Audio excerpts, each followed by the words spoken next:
My next guest says there's been a 70% increase in South African students heading to Canada.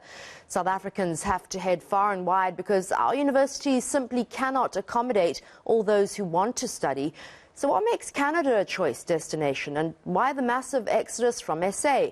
Well, to answer this, we're joined by Nicholas Avramis. Thank you so much, Nicholas. He's the founder of Beaver Immigration. It facilitates getting students and skilled workers their papers to go over to the cold north. Nicholas, I think Canada's always seemed quite an attractive option, but it's particularly attractive to students because there's a 3-year open work permit for foreign students, which makes studying there all the more appealing.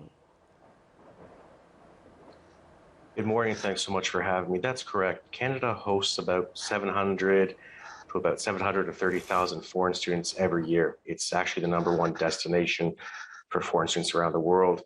Obviously, Canada offers a world-class education system, but what it does in order to retain talent and attract immigrants, it allows students to stay in the country if they choose to, through providing them a 3-year open work permit once they graduate their Canadian education. No other country really does this. Other countries put restrictions on what type of work they can do. The government offers foreign students unrestricted work and movement in the country for 3 years post-graduation. Nicholas, why are they being so generous with their student permits and work permits? Is this because of a brain drain to the United States? Yes. Canada has always had a historical brain drain to the United States, which is the largest economy in the world.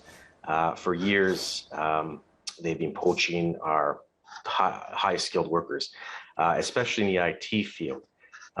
So in order for Canada, to fill those gaps in the labor within our labor supply, it's created almost a simplistic contract with foreign students. Okay, it's part of the government's immigration philosophy, which is if you come to the country, make an investment into the education system, if you assimilate, and if you can handle the cold weather, which is only about 3 or 4 months, they've created a direct pathway towards citizenship to retain students. Whereas most other jurisdictions, it's very difficult to stay in the country post-study. What does education in Canada offer South African students that other places perhaps don't? Well, Canada has well over 1,500 different types of universities and colleges, over 10,000 programs you can choose from. So the first thing is there's a wide variety of educational programs you can choose from. Everything from a certificate program up to a master's program. Canada's a very vast country with different cities, an experience for everyone. So it's a very diverse education culture. However, the biggest thing is what I recently mentioned, is that there is a way to stay in the country should you decide to.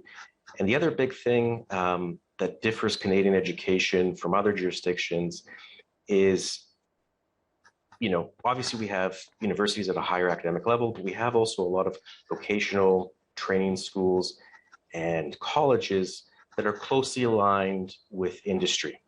And the schools really go to great length to prepare students to enter the job market, the Canadian job market, should they decide to stay.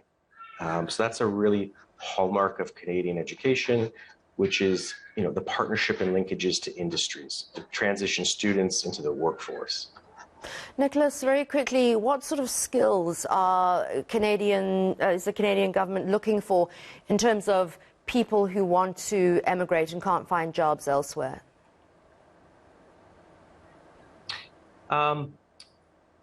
There's a lot. Obviously, the #1 is IT. Canada loses a tremendous amount of its technical innovators to the U.S. That, without a doubt, is the #1 skill from an immigration perspective they're looking for. But it cuts across the board. The second biggest academic vocation we send is business management in the financial services field, which is very big because Canada has an aging population, and we also have a massive financial services industry. And then it really cuts across the board in the sciences, engineering. Canada is the 9th largest economy in the world. We have an aging population, and there's a tremendous need to fill the job shortages. All right, thank you so much. That was immigration consultant Nicholas Avramis. Thank you so much for your time this morning.